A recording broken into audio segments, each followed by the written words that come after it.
Hola, soy Iván Carrillo, bienvenido a Los Observadores, el espacio para compartir lo sorprendente que hay en el mundo.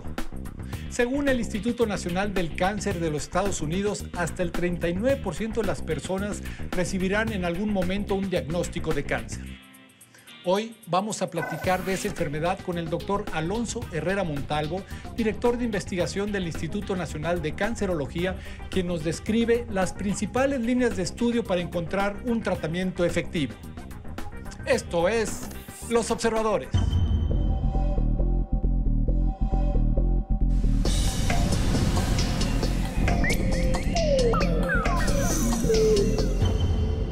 Alonso, ¿de qué tamaño es el problema del cáncer en México?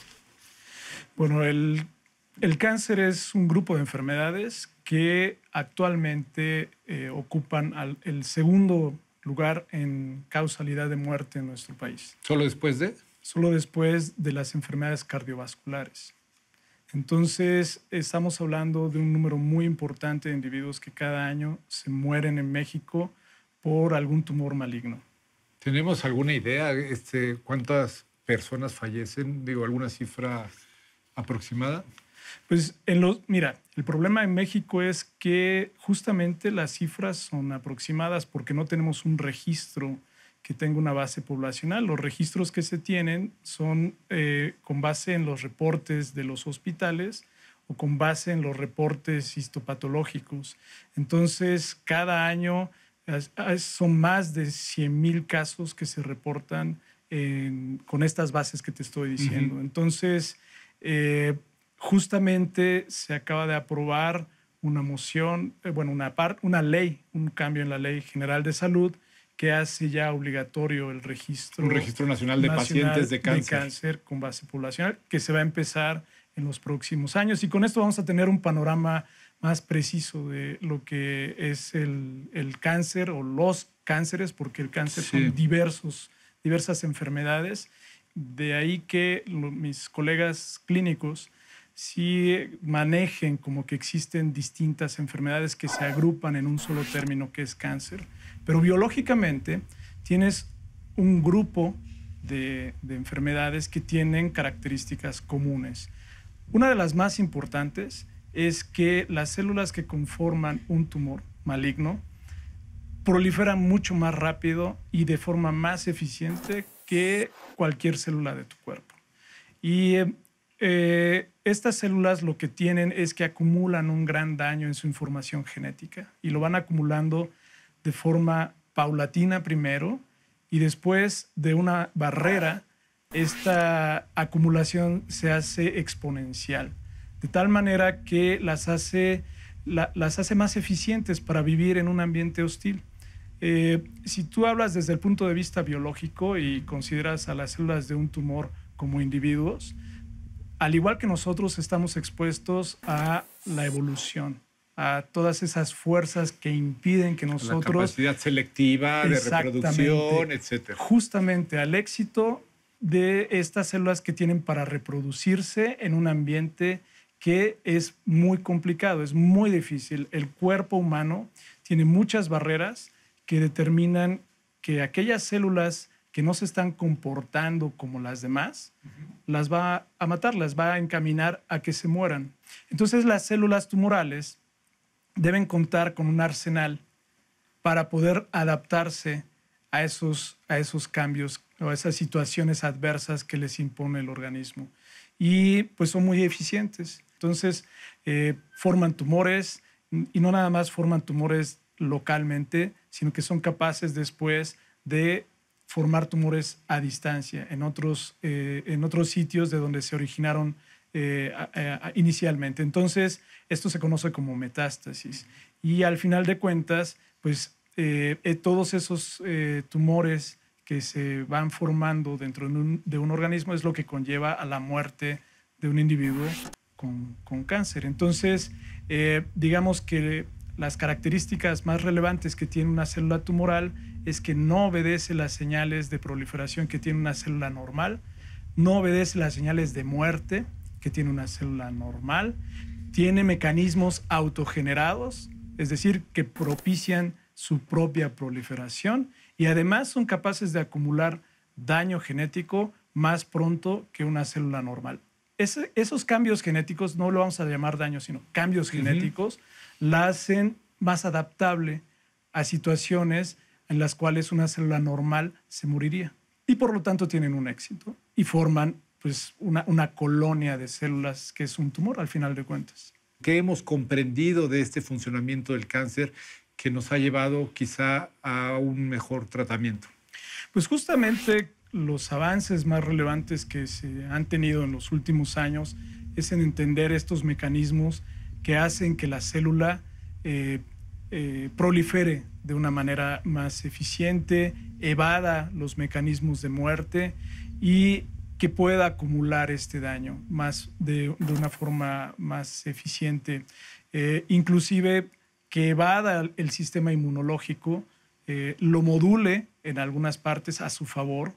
Y entender esta modulación de los mecanismos del sistema inmunológico que nosotros tenemos para controlar la proliferación ha resultado en las últimas vías de tratamiento que se están intentando para controlar algunos tumores, que son justamente estos medicamentos que van dirigidos a modulación del sistema inmune dentro de una persona que padece un cáncer. ¿Son estos medicamentos, la última generación, es en tu opinión, la gran esperanza en el tratamiento al cáncer? Es un avance y han sido los resultados muy prometedores. Pero una cosa que sí hemos aprendido a lo largo del tiempo es que los tratamientos novedosos son prometedores, han sido cada vez más eficientes, pero también hemos aprendido que tal vez lo más importante no radique en el tratamiento, sino en la prevención del cáncer. Dime un número de tipos de cáncer o de pacientes que pudieran ser prevenibles. Pues mira, algunos colegas míos dicen que prácticamente todos los tumores son prevenibles. Yo tal vez no me aventuraría a decir que el 100% de los tumores son prevenibles, porque si tú hablas de factores de riesgo para que se forme un tumor maligno, pues tienes factores de riesgo que son prevenibles y factores de riesgo a los cuales no nos podemos deshacer. Por ejemplo, la herencia. Existen tumores que están asociados a esa carga genética que nosotros estamos heredando de nuestros padres, que nos hace más susceptibles y más predispuestos a desarrollar tumores. ¿Pero qué porcentaje? Estás hablando entre el 10 y el 15%. Ok, 10 o 15. ¿Qué pasaría con el otro 85%? El otro 85% está asociado a factores de riesgo modificables. Por ejemplo, la dieta, la actividad física, el hábito de tabaquismo, es decir, consumir productos de tabaco.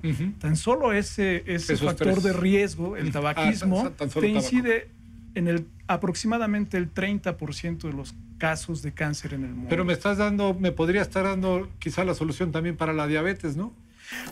Justamente hay enfermedades como la diabetes, el cáncer, las enfermedades cardiovasculares que comparten factores de riesgo.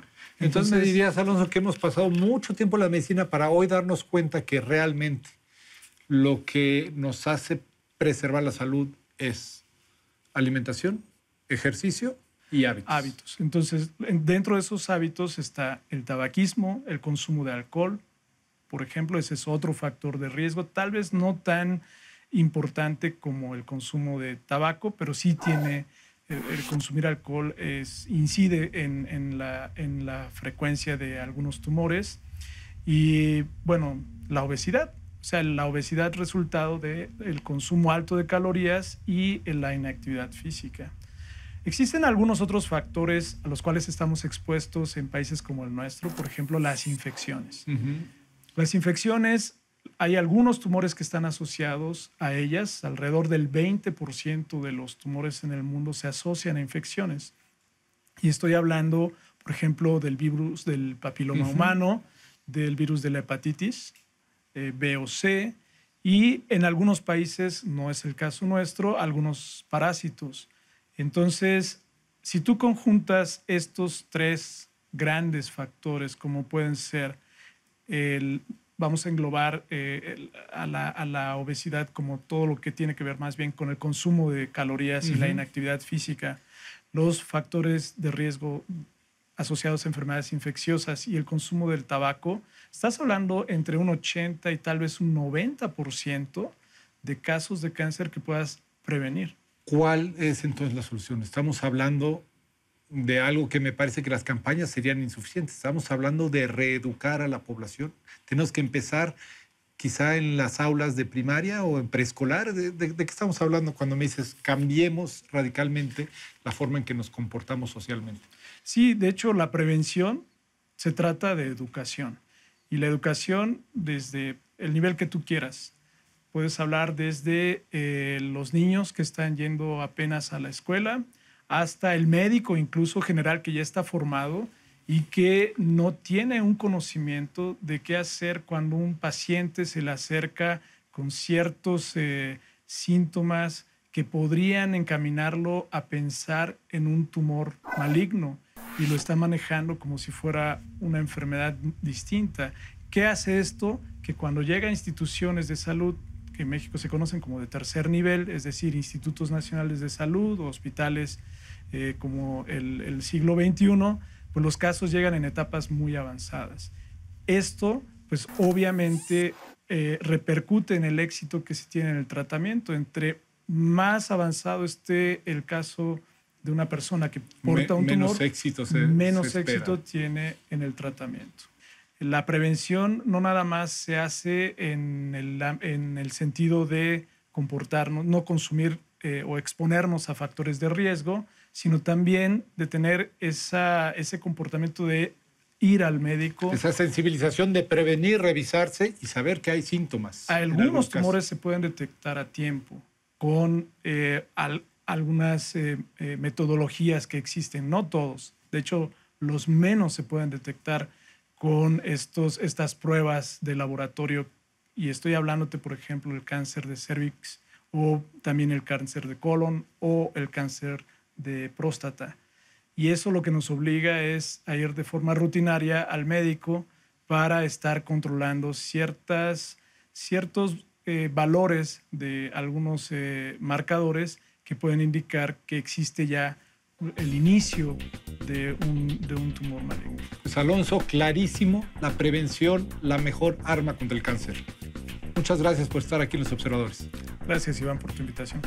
Los Observadores, el espacio para compartir lo sorprendente que hay en el mundo.